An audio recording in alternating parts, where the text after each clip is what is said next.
لە کتێبەکەمە کۆمەڵێ نمونە وێناوەتەوە دەسەرەوەی بۆ نمونە عەبدولەتیفی سەلەفی بە ئاسانی ئەڵێت ئیخوانی موسلیمین بە یەکگرتووی ئیسلامیەوە ئەمانە بیدعەتچین و هەموو بیدعەتچیە دەچێتە جەهەنەم.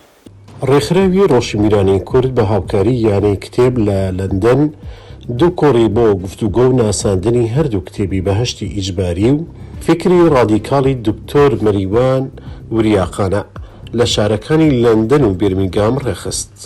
کتێبی بەهەشتی ئیجباری زۆرترین گفتوگۆی لەبارەوە کرا، کتێبێکە کەشیکردنەوەی گوتارە سەرەکیەکانی ئەو بکەرە دینیانەیە کە لە دنیای دوای ڕاپەڕین دروستبوون و گەشەیان کردووە.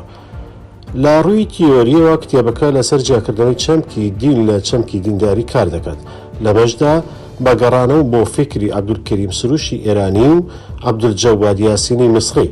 هەروەها باس لە دروستبوونی بازارێکی دینی دەکات کە لە کتێبەکەدا ناوی بازاری گەورە بۆ یەقینفرۆشی ئاینی لێنراوە، وەک چۆن قسە لەو حیکایەتە گەورانە دەکات کە هێزەکانی ئیسلامی سیاسی سەبارەت بە ئیسلام لە دنیای ئەمڕۆدا بڵاوی دەکەنەوە. بەشێکی تری کتێبەکە تەرخانە بۆ باسکردن و شیکردنەوەی ئەو کایە دینیەی لە دنیای دوای ڕاپەڕیندا لە کۆمەلگای ئێمەدا دروست بووە.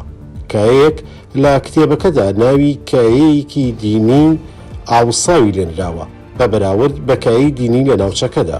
لەوانەش بۆ نمونە بە بەراورد بە کایی دینی لە ناوخودی سعودیادا کایەیەکی تەواو ئاوساوترە. بەهەشتی ئیجباری گفتوگۆیەکی جددی بەدوای خۆی داهێنا. نووسەر و ئامادەبووان بیرروڕایەن لەسەر ناوەڕۆکی کتێبەکە خستەڕوو. دواتر کتێبەکە بە ئیمزای نووسەر پێشکەش بە ئامادەبووان کرا. ینی مەسەن لە ماڵی ئێمەدا سوێند خواردن بەشێکە لە کولتوری کۆمەڵایەتی لە دنیای ئێمەدا. لە ماڵی ئێمەدا بۆ دایکم و بۆ نەنکم خێزانیقانە بە تایبەتی بۆ نەنکم مهمترین و گرنگترین سوێند خواردنەوە بۆ بڵێ بەغەوزی گەیلانی کە ئەیوت بەغەوزی گەیلانی ئیتر تەواو یعنی بە هیچ جۆرێک قسەکەی قابلی شک لێکردن نەبوو.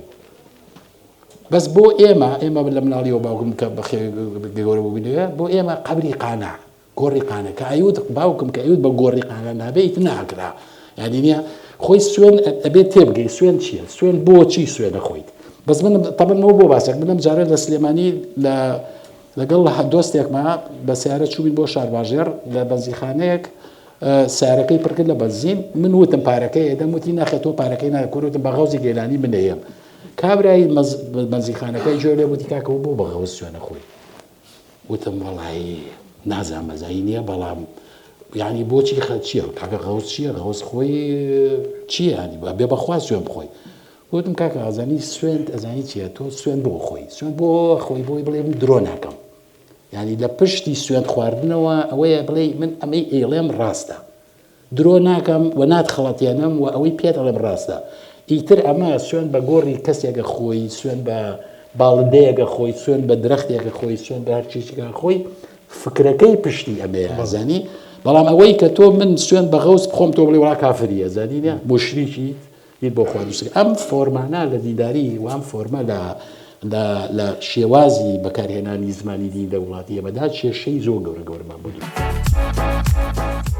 BK4 ستایلی نوێ بەرنامەی جوان خزمەتی باش دەنگ و ڕەنگی کوردانی تاراوگە